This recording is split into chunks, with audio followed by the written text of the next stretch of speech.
Hey everyone, welcome back to Conversations with Jackie and Bobby. I am Bobby Angel, one of your hosts, and today I'm going to be talking to Dr. Paul Gestwicki, who is a professor at Ball State University of Computer Science. He focuses on game design and development, regularly mentoring multidisciplinary undergraduate teams in the development of original educational games. He lives in Muncie, Indiana, with his wife and 4 sons. Dr. G, as your students call you, how are you doing? Doing really well. Thanks, Bobby. I'm really happy to be here. This is so much fun. I'm such a fan of the new media evangelization work that you and your wife have done, and so I'm really honored to be a part of it. I did a standalone series with Word on Fire called God and Gaming with my priest friend, Father Blake Britton, and you were on the short list of people I wanted to continue that conversation with in the scope of video games and evangelization. You teach game design, and we're going to talk all about that, how you do it. But you're a Catholic, hmm and I wanted to ask you about a little bit about your faith journey. If you were always Catholic, if you left the church, if you converted, if you don't mind sharing a bit of your testimony. Yeah, sure. So I'm a cradle Catholic. I come from a big Catholic family. I have three brothers and three sisters. I was born in Dunkirk, New York, which is kind of between Buffalo and Erie, Pennsylvania. And so, if you know the church in that area, it's struggling in some ways, right? It's an old Catholic area where a lot of people have fallen away from the church. Um, but music actually is what always kept me involved. My father has been doing guitar masses basically since you could do guitar masses. And when I was in middle school, I started playing piano with him. So yeah, I played piano in church for decades, basically. The longest break I ever took away from church music was when my fourth son was born, and I realized how much stress my wife was in, sitting in the front row. So I took a couple of years off so I could sit and manage the boys. But yeah, I've always been active in music ministry at church. And I've like a lot of people, I've had ups and downs. Times when I feel stronger, times when I feel weaker. Um, but yeah, never really. I never saw anything else that could compete with the Catholic Church's um, understanding of natural law, of what just seems to be the way things are.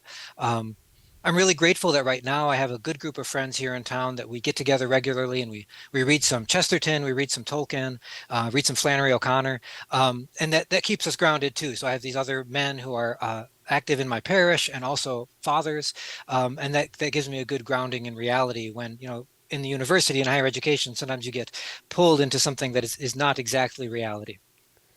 As Boston philosopher Peter Craig says, sometimes it takes a PhD to be so unintelligent. Um, It's true. and To have a PhD, you don't have to be smart. You have to be diligent. And those aren't necessarily the same things. right.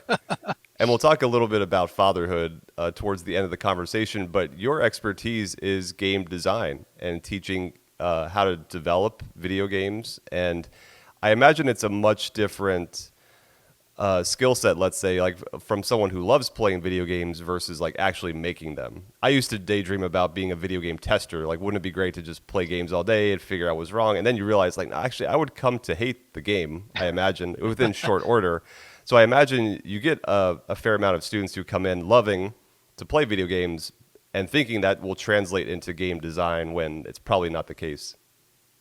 Right. That's true. And that testing story is when it's a conversation I have with many of my students, right? That when you realize you really enjoy playing games, it's easy to think, gee, can I make a career out of this part of it? But actually testing is really brutal. It's a hard job. Um, Let me tell you a story about how I moved from the engineering side of games to the design side of games. Because my background is in computer science and engineering, and I've been doing software development really about as long as I've been playing piano, right? So for a very long time. Um, and when I came to Ball State University in 2005, I was doing some research in a field called design patterns, which is a technical aspect of software engineering, the details of which, I could tell you lots about, but few people care. Um, and so I got this group of grad students together and I said, hey, let's build game engines together because I want to study this phenomenon of design patterns. And if I say this is about games, you'll show up. Uh, so it was a lot of fun. But in that semester, one of my students, who I'm still friends with, he made a game called the Bowl People Over with Boulders game. And it was a very simple 2D, like a Flash style game where these giants were throwing big boulders and bowling people over. It was a little physics simulation. And we both sat there and looked at it one day. And, in my version of the story, I said this. And in his version of the story, he said this. But we looked at it and said, those look like giant meatballs. So we rebranded the project as Meatballs Attack. And so instead of boulders, it was meatballs. Now, what happened was we realized it was a better game, right? Without changing a single line of code, simply by retitling, it became a better game. And at the same time, I was reading Ralph Koster's book called A Theory of Fun for Game Design, which is a wonderful, wonderful book. It's not about how to design games, it's about why to design games. And these things all clicked in my head. I said, wow, these patterns that I've been studying as a software engineer are actually similar to the patterns that game designers pursue. So I did some professional development. I learned more about game design. I built more things, and that allowed me to grow as a scholar and combine these two areas. So it's true that now, even though I'm a computer science professor, and oftentimes game design is in other places, I teach both game design and game development, and also the integration of those things across disciplines. And I'm super happy, right? It's the best job in the world to work with students and teach them how to take this thing they love and work really hard to make games. It's wonderful. Why do we play games? This is a philosophical question, which seems silly, but at the same time, it's like from earliest childhood, kids are playing games and they're making up games on the fly, and there's rules that are unspoken that all of a sudden you can't do that or he's cheating. Hmm. To Hmm. video games, to sports, to the Olympics, like there's something about the human person that we enjoy playing games, and I think that's I don't think we think about that enough. I think we delight in games, which is great, but why would you say we play games in the first place? Yeah, there's a couple of dominant theories there in games research. One of the simplest ones is just this dopamine release, right? That when we unlock a puzzle, right? When a thing that looks like chaos clicks together, we get a little rush, and that's essentially what games are. Is these um, puzzles, you might say, that get increasing in complexity. And so the more that we advance through the game, the more the puzzles unlock and the more we enjoy that. And you get on this pattern, right? So I kind of fall victim to that myself playing things like roguelike games. I've been playing a bit too much Dead Cells recently because you go through and you play a level and you think, oh, great, I unlocked a new weapon. Now let me spend another 45 minutes playing another level to see if I can unlock the next thing. And it's this kind of it's a bit of a treadmill, but it works. So one of the challenges I think for game design is to make these games responsibly so that we can allow our players to have that pleasure of that dopamine release that you learned something new and you're exploring a new thing, but also to respect their time and attention, to not make it manipulative of them. And that's tricky because so much of modern games industry is in this free to play space or Mm. trying to hook people into playing more and more. So that's tricky. I know there's also other folks who talk about the storytelling aspects, and a lot of my students and friends say, "Boy, what I really like is the story of games," um, which is probably somewhat true. But the fact that these same people won't sit and read Brothers Karamazov, which is actually a better story than any story I've ever seen in a video game. So we can't ignore the simple visceral pleasures of the graphics and the simple cognitive pleasures of the unlocking of new things or exploring new spaces. But certainly the narrative is something that drags people in. Even the camaraderie of roughhousing, playing with other people. Like I think you and I are kind of the same cloth where we like maybe solitary games, the Mhm. adventure, that challenge of moving up levels. And then there's people that play for the fellowship, the camaraderie. I like being with a squad. I like playing, and again, take that from a football team to a game of tag to Mhm. Fortnite. It's something about being with other people too. Yes, absolutely. Um, because I spend so much of my time staring at a screen, I do a lot of that kind of stuff with board games. I play a lot of board games with my family, and before the pandemic, I played a lot with my friends, and now, we're trying to spin that up again. Um, but yeah, I think that the physical space, that board game space, is actually even better. Or things like sports, like you say, this in person is even better for building those relationships. But that's not to take anything away from folks who play things like Fortnite. But you're right, that's not my bag, right? I don't do a lot of competitive online games. I'd rather sit and play board games with my boys. You even have cross disciplines coming together Yeah. to work together to create a common project. Can you talk a little bit about how you do that in your classes? Yeah, sure. It's my very favorite thing to do as a professor is to build these multidisciplinary teams. And very often I'm doing this with what's called community engaged projects, right? So we'll partner with a museum or a school and they'll have some theme to explore. For example, we have a local museum here called Minitrista, and it's the birthplace of the ball canning jars.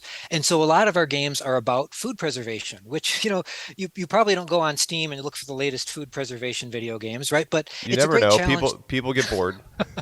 Yeah, and maybe this is the next big thing. But it's fascinating because we have this wonderful local connection. We have local experts here and artifacts. So I'll recruit from my computer science majors. I'll recruit usually a couple of English majors to do some writing, some animation majors to do some of the artwork. And I've had music and audio majors to do audio. And I've had some wonderful philosophy students come in and just provide this capacity for thinking broadly about problems, right? Which is a very important thing you need. So a lot of what I bring to the table then is a knowledge of these software development practices. I use a lot of what are called agile software development practices, helping students learn to work in little iterations, work in chunks that can then be tested, that they can use that feedback to improve the process, helping students recognize how to speak across disciplinary bounds. So oftentimes the CS students, the computer science students will have their own jargon and the art students will have their own jargon. And they might not realize that because all their other classes are with those people. But in this sort of a capstone experience, I think I can help them a lot to recognize when that happens and get over that and deal with any problems that arose due to misunderstandings of requirements or goals, or what did the client actually say. So yeah, I love that part of my job. It's been really fruitful for me. And so you've had in museums the work of your students represented, where they're not just designing games for the sake of designing games. They're designing the game is the tool for learning about this outside fact, this outside story or reality. So the game is not the endpoint. The game is the tool, so to speak. That's right. And, within the space of educational games, there's this idea of chocolate covered broccoli. So those are the educational games that everybody badmouths, where, it's just homework on a computer is all it is. And we study some of those. We look at, what makes a good educational game and what makes a bad educational game. And we try to make games. And, the scope is always very small because these are students working in one semester. They've never done anything like this before. But we've had some great successes in making things that aren't chocolate covered broccoli, right? That really present complex ideas in interesting new ways. So just one example, this last spring semester, I had a team of students make a game called Canning Season. They were inspired by the video game Overcooked, which I don't know if you've played, but it's a frantic, frenetic video game. And what we did was we set it up so that there were several tablet computers that were connected over Wi-Fi, and you would play a game like Overcooked, but actually moving physically around the museum at these different stations. And at one of them, you're sanitizing jars, and at one of them, you're prepping vegetables. So, it was crazy and frantic and frenetic, but when we saw people play it, they'd realize, boy, there's a lot of steps to canning and it requires a lot of people. And, you have to communicate and try not to screw up. So it's not like they came out as experts in canning, but they got this visceral idea of it requires a lot of people, it requires paying attention, and you also try not to lose, right? Which is part of playing any game. You have a competition. You got 50 points one time, you play again, try to get 60 points the next time, and that's a good thing, I think. And as a teacher, I'm sure that brings delight to your heart when your students get it, and their work is spilling out to help people in the real world. And like you said, the challenge level has to be that middle point of it's not too easy, or we get bored and walk away, or it's so difficult we also get frustrated and just give up on the game itself. So there's that sweet spot. And you mentioned Tolkien at the beginning, how Mhm. J.R.R. Tolkien, who wrote Lord of the Rings, he had this idea as a Catholic that we're all little co-creators. Mhm. God is the capital C creator, but he invites us to participate in creation, whether that's through our talent in writing and art and music, in architecture, and I would say too in game design, like the Mhm. aesthetics of game design. We can point to games and say that's a beautiful game. Like artists really spent their time making that. That's a great story. That's amazing music. So game design, I think you'd agree with me. There's a co-creator with God when it comes to like if I'm approaching the craft in this theological lens. Absolutely. One of the best things I've read with my bonfire group is On Fairy Stories by Tolkien. Um, and I read it at just the right time too, because I had reached a point maybe 3, 4 years ago where I had gotten pretty good at making games and I'd gotten pretty good at teaching people how to make games. And I was thinking about what does it mean for me as a Catholic? What does it mean to bring these things together? And I talked to a couple people and, part of me, I secretly hoped there was a secret society of Catholic game makers. And if I just learned the right knock, I'd find these people online. Either there isn't or I haven't found the knock yet. I don't know which. But I was trying to sort this all out. And I read on fairy stories and Tolkien's discussion of co-create, sub-creation, right? Um, Being a Yeah. maker of a sub-creation was just beautiful to me.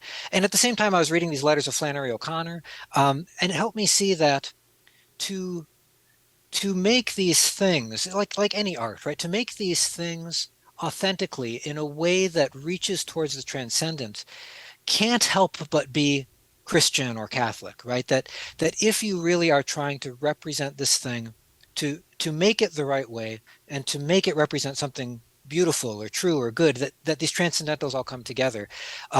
I believe it was one of Flannery O'Connor's letters where she said very clearly, it's not like she tries to write a Catholic piece. She writes something that's true, and of course, it ends up having these Catholic overtones because that happens to be the way the world is.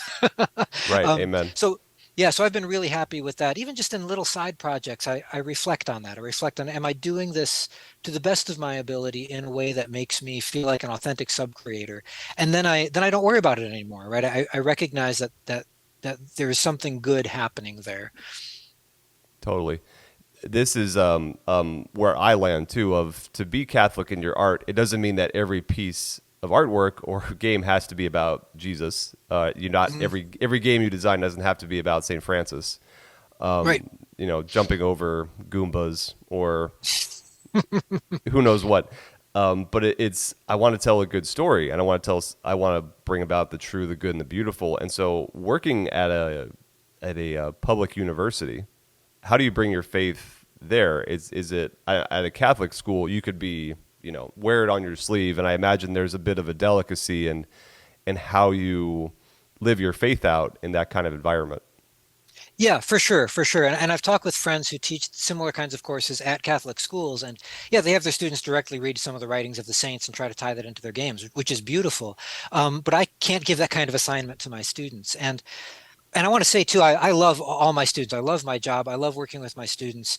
And I have there's a special place in my heart for those students who are lost and confused, right? I want to help them see something that maybe nobody else has tried to show them. So very often on the first day of my game programming class, I'll bring up Thomas Aquinas talking about art as, my Latin is no good, but I believe it's recta ratio factibilium, the right way of making, to make things the right way. And Mm. I tell them, it's true that anybody right now, it's so easy to get started making games. There's tools unlike anything we've had before. Anybody can go download Unreal Engine or Unity or Godot or any of these game engines. And you can go to a tutorial and you can do everything the tutorial says and make a thing. But that's not actually a good way to make, right? To just copy and paste somebody else's thing. To actually make it is much harder. And that the goal of doing this in higher education is to learn the right way of making, right? Let's make these things right and let's make good things as well. Um, and so again, along with those same ideas as I picked up from Flannery O'Connor's letters, that idea is kind of countercultural to a lot of the students, right? That there is actually a truth. There's a right way to make this. Hmm. And we do better, we make better things by making them well, right? That there's a real responsibility in pursuing that. Um, so that's a lot of where I try to incorporate those ideas. I might mention something like true and good and beautiful in my class, and a lot of my students are just sort of, what did he say? And a Hmm. couple of them, they get a little spark, and you can tell you've inspired something, right? And that's I feel good about that. I feel like that's a way that I can welcome them all. And one of my best friends in town here, we talk regularly about how he's a professor in biology, and we talk about how do we as Catholic men encourage and welcome our students and show them that we're faithful. Um, and I've had many conversations with students once we've built a good bond, they'll tell me about bad experiences they had in their churches, right, in their youth. And their response to that is not unreasonable, right? If you Right. have a bad experience with church, it's not unreasonable to say, well, this is crazy. Hmm. So I realize I think I have a role there where I can say, look, let's just talk then about truth, right? I've been exploring this idea. This is a little fringe, right? I've been exploring this idea that programming is a great way to understand the value of truth.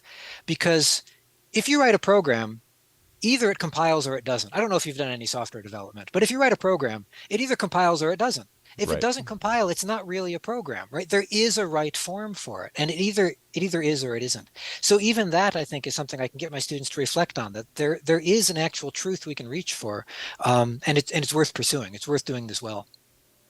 And on the excellence, which you could pivot to virtue Yeah, and being excellent in your craft, there's also that funny reality of even in certain video games, a morality meter exists. And yeah, if you behave well and you behave towards the good, you get rewarded. The townspeople are nicer to you. You're not hunted by, bounty hunters. And oh yeah, if you act poorly, if you make evil decisions in the game, your character can start to change appearance, or you can, again, people start hunting you. So even in video games, you kind of have the seeds of the word of God of hmm, showing like, hey, morality isn't just necessarily whatever we make of it. The good is not whatever we want it to be. Even games, I think, implicitly bear witness to no, there's a way we ought to act, and there's consequences if we don't. yeah, yeah. And I think that we talked before about this story bringing people in, and I think that there's a truth to that story that brings people in, right? That the path of virtue is worthwhile. Where I get frustrated sometimes, I've been playing video games for, oh, what, 40 years maybe? The same stories keep getting told in this kind of bland vanilla way. And I met it was the lead engineer of whichever Elder Scrolls game came after Morrowind. They kind of all blend together for me now. I met him at a conference several years ago, and I asked the question. I said, look, at the time I was in my mid 30s, I said, every Elder Scrolls game has the same story, right? You're a child of prophecy, and then what, right? It's always the same. And he said, we have to make sure that our game is the iconic hero's journey for every generation of teenagers. We want them all to look back on their Morrowinds or their Skyrims or their Dagger Falls for old school people and Hmm. say, that's my iconic hero's journey. I say, okay, I get that. I get that from a marketing perspective and a storytelling perspective, but it can also sometimes fall flat. And I think about the game Fable. The original Fable. When did that come out? 15 Yeah, years ago. It's hard to remember. a throwback now. Yeah, yeah, yeah. And I'm at a point where I was telling one of my students that I grew up with a Commodore 64, and they said, "What's that?" I said, "Oh no, I got to do Back history lessons first." back in the day, we had 8 gigs, and then we had 16, and then 32, and then 64.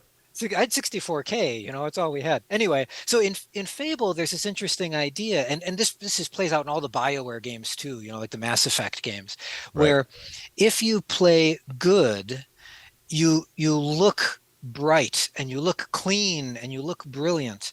And if you play bad, and it's what my brother calls vanilla evil, right? It's either save the orphans or burn down the orphanage. True evil is much worse than that, right? True evil is much more manipulative, but it's just vanilla evil, right? And if you go that path, you get dark and scarred and horns and all this stuff. And that got me thinking, I think we need more nuanced storytelling about what it means to be virtuous. Because when we look at our heroic saints, and we look at Mother Teresa, right? She was beautiful, but not because she was shining clean skin and no scars, right? She had calluses on the tops of her feet from kneeling at the side of the poor.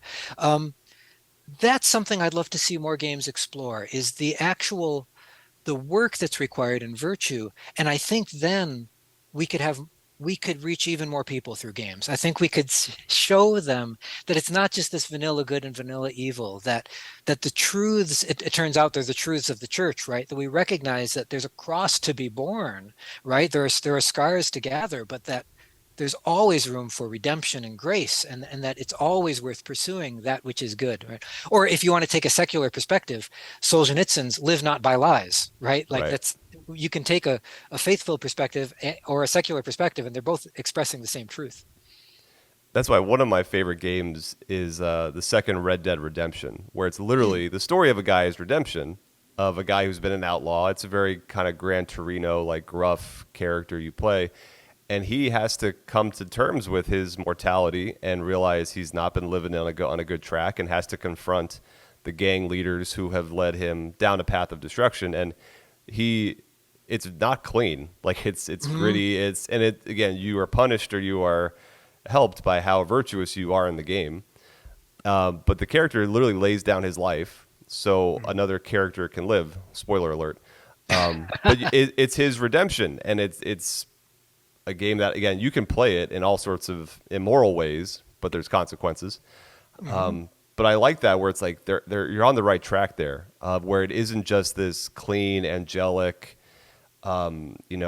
sanitized version of what the good life is. It's gritty and it's sometimes rough and tumble, but there's the wrestling with evil, and that Yeah, no one is ever too far gone for that redemption.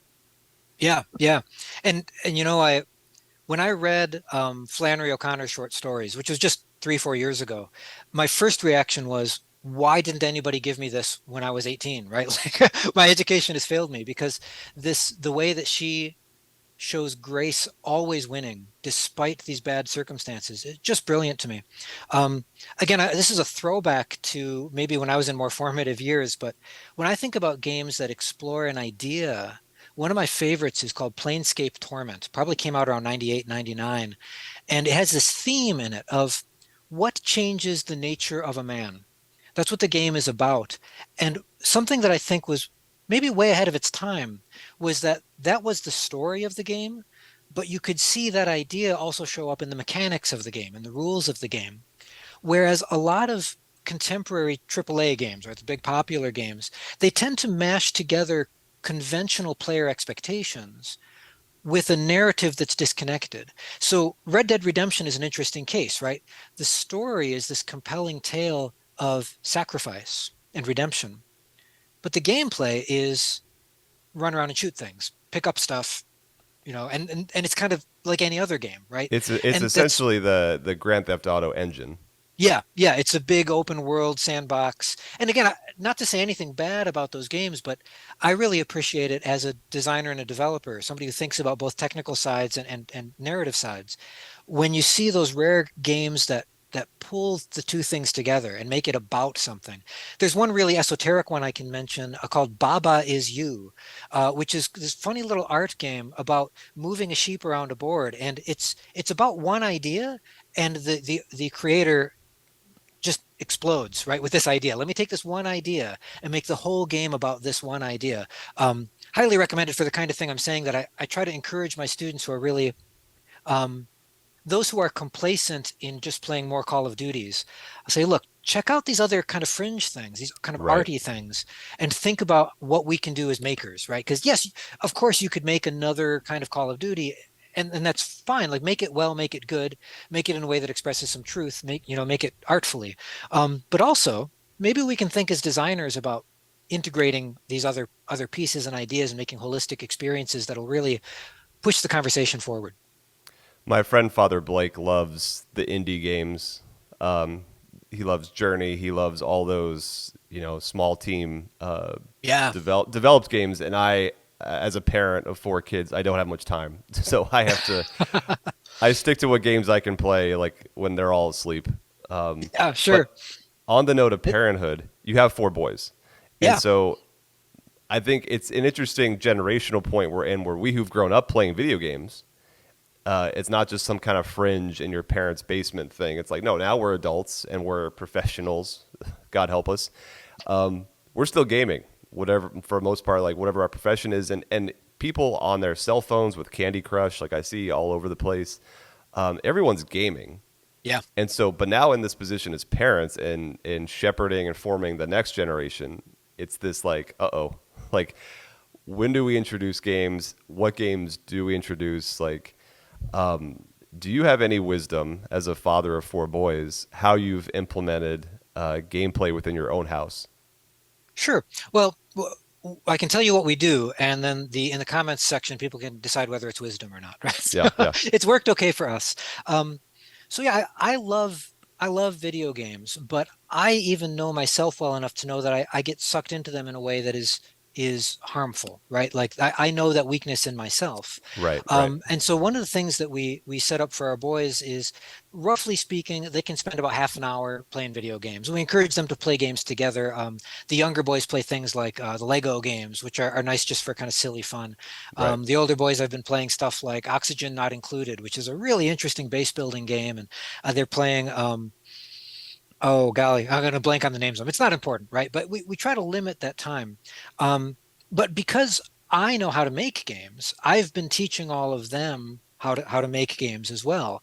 And we don't have so many limits on how much time they can spend making stuff, whether that is digital art for some of them, or programming. And the younger ones are using things like Kodu, which is a bit old fashioned, but I think it's still brilliant for getting kids thinking about and building cool interactive things. And that's worked really well for us, is this idea that there's nothing wrong with playing and consuming, um, but it's even better to make, to be creative, to Right. express, and then to share. One of the best things we did together as a family, when the lockdowns first started, obviously for everybody, all your plans kind of go out the window, right? Everything you thought you were going to do for that month or that summer, nobody knew what was going to happen. So what we did one Saturday morning, without warning my wife about this, which in retrospect I should have warned my wife, I got the whole family together. But before breakfast, I said, "Look, let's all make a video game today. We're going to do what's called a fam jam, a family game jam. So in one day, we're going to make whatever we can make." And we did. We built this. We let my son, who was 4 or 5 at the time, design the game. The game is called Joe Johnson Gets Captured. It makes almost no sense because we let the young boy make all the decisions about the gameplay. None of us had ever done anything like this together before, and really only me and my older son had any competence, so to speak. But we did it. We built this game in one day, and it was bizarre and strange. So during that first year of the pandemic, every month we picked out a Saturday and we said we're gonna work together, or we're gonna make a game together. And you know, there was some shouting, there was some tears, there was some arguing, but also we got over that. We talked, we laughed, we had ice cream, and we built. Ended up 13 games. We did it from March to March, and I'm so happy that we did that. It was such a wonderful bonding experience when these other opportunities, like going to see grandma, for example, were just falling apart. So we were able to do that in part because I have this background and I have this passion. But that's something that I think I would encourage anybody to try. And video games, they might be hard to get started with, even though the tools are available. But anybody can build a board game. Anybody can build a card game. Another buddy of mine in town here, he does this with board games in his family. He'll say, "Look, here's a bunch of components. We'll rip apart a copy of Monopoly or Scrabble or whatever we have. Here's all the stuff. Let's make a new game out of these pieces." And that's something you can do to kind of just do something fun as a family, explore some creativity, and get a sense of what it means to be thinking this way, to be making games for other people to enjoy. Is Joe John Gets Captured available for sale or download? um, you know, I've had some people say this started a new genre of Joe Johnson Gets Captured like games. But if you check it out, it makes almost no sense. But if you Google for the G-Force, that's my family, the G-Force Fam Jam, you'll find our page that has all of our game projects. We've done a couple of other projects after that one year, but you can follow that evolution, and it's really fun. Sometimes I go through and just play a couple of them because the early ones are so raw, and the later ones, they get pretty refined. And my wife started learning some more about vector graphics, and my son started learning more about music composition, and they get sharper. And then some of them take a downturn because we just weren't feeling inspired that day, right? It just wasn't coming together. But yeah, it was great fun. And anybody who's of a technical inclination, I gave a talk at GodotCon. We used Godot engine, and if you Google for my GodotCon talk, you can hear me do a whole hour presentation about what exactly we did and how we did that. I, I want to talk to you for 3 more hours on this stuff, but and I may have to have you back on. But I'd like to come back to and start to land the conversation around back to the Catholic piece. And Yeah. discerning the role of video games in our lives. Because as you said, I also have to know myself because I have that danger of 1 hour becomes three very quickly. And I can neglect my primary vocation. I can neglect the responsibilities that I need to be attending to. And so I find sometimes it's easy, we find it easier to just kind of take extremes of either video games are all evil or video games are all great and just Mm. anything goes and let your kid knock themselves out. It's like, well, no, there's got to be a middle ground here. And I think that's where every family's got to discern because I met a young man recently who said, listen, I think the point should be being virtuous in real life.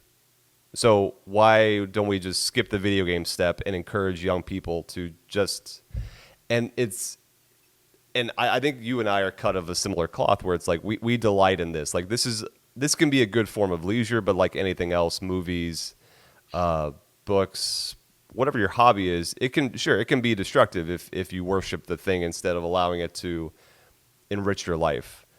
And so as Yeah, Catholics, it's a life of integration and how we like it's everything in balance. It's everything kind of coming together and like yeah, I should be not just virtuous in my gameplay or designing the game, but also that should spill into an incarnate real life experience that's instructing me how to be in the world.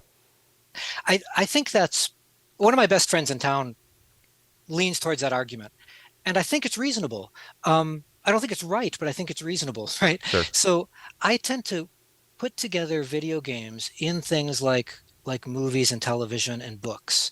And in the same way that Netflix wants you to spend all your time on Netflix, right? It's intentionally designed to make you want to binge. And that's not good, right? It's dangerous, right? There are people working for Netflix whose job it is to make you get hooked on Netflix, and Right. that's clearly not good. The same thing's happening in games. I think it's less so in books, unless you think about these like endless series of, of young adult books that are just designed to bring you back and back and back without growth. Um, that's a problem. So in the same way that we would moderate our reading of novels or our watching of television, I think we need to moderate our usage of video games. But there's another piece there, and these are the two pieces I was trying to bring back together. Yeah. Yeah. There's another piece there that I can look at as a scholar of educational games. So when I started doing game scholarship, I was really just looking at entertainment games. And a friend of mine, Dr. Ron Morris, who's a history professor here at Ball State, he pulled me aside and he said, "What if we made a game about Indiana Civil War history?" So I don't know anything about Indiana Civil War history. I didn't grow up in Indiana, so we did, and I learned a lot. And it started me on this path of looking at what impact do games have in a measurable way. Um, and you'll find different studies that report different things, but I'll give you my reading of this literature. Um, if somebody plays Pac-Man, they don't immediately start eating all the pills and seeing ghosts, right? I If hope somebody not. plays yeah, there's no recorded cases of this happening, right? If somebody plays Dungeons and Dragons, right, they don't go off and start thinking they're a fighter and a warrior and slaying people. If somebody plays Grand Theft Auto, they don't start driving like a maniac. In fact, playing Auto doesn't make you a better driver. There doesn't seem to be any evidence of that. Um, so, by the same token, it seems reasonable to say that games with these kind of virtuous, rewarding the good storylines probably don't make people more virtuous. Again, you would need a study, right? Speaking as a scholar, right? You would need a study to show whether or not that's true. But what I've seen and what I'm aware of would make that prediction that these games where you can choose like a Paragon path or a Renegade path from Mass Effect wouldn't actually make you more Paragon or more Renegade. Rather, these things are the relaxation of the mind, the relaxation of the body, which is necessary to live well in the world, right? We physically can't go out and work all day, all the time. We can't be at Mass all the time. I mean, it's a great thing to do. We need it, but we can't do it all the time. We need rest and relaxation. So, pulling all these things together, I would definitely moderate media of any kind and be intentional about it. And also not confuse the in-game virtue, which pulls you in and say, I'm a hero, in the same way that reading Tolkien Right. can say, I want to be like Sam Gamgee. talk about that with your kids, talk about that with your friends, right? Like in the same way that I talk about Hassan Gamgee as my hero, I can talk about a character from a video game and say, oh man, that character was interesting. I want to be like them. What does that mean for me on a day-to-day basis in the real world? Well, and how games can pull in that tug for adventure, Yeah. but it shouldn't stay there. Like, well, I had my adventure, and now my real life is boring. It's like, no, good that the game can tap into my desire to explore and wander. Yes. And it shouldn't be like, all right, now back to boring life. It's like, no, life is a great adventure, and life with Christ is a great adventure, as Saint John Paul II said. And so it can inform, but as you said, like I think you just have to be discerning. And I know Hmm. for me too, I've had seasons where I cannot start a new game because I know it'll suck me in, and I've got other projects, or I've just got it's not responsible to start a new game right now. Hmm. Maybe in a I, month or two. I think I'm the only gamer my age who has never played World of Warcraft, because it came out when I was in grad school, and I looked at it and said, no, no. I could see where that would pull somebody in when, you got other stuff to do. Right, right. Dr. Paul, would you have any advice for a young person watching who is interested in game design? Like, what could I read? What could I watch to get started? Maybe dabble and see if I like it or if I don't.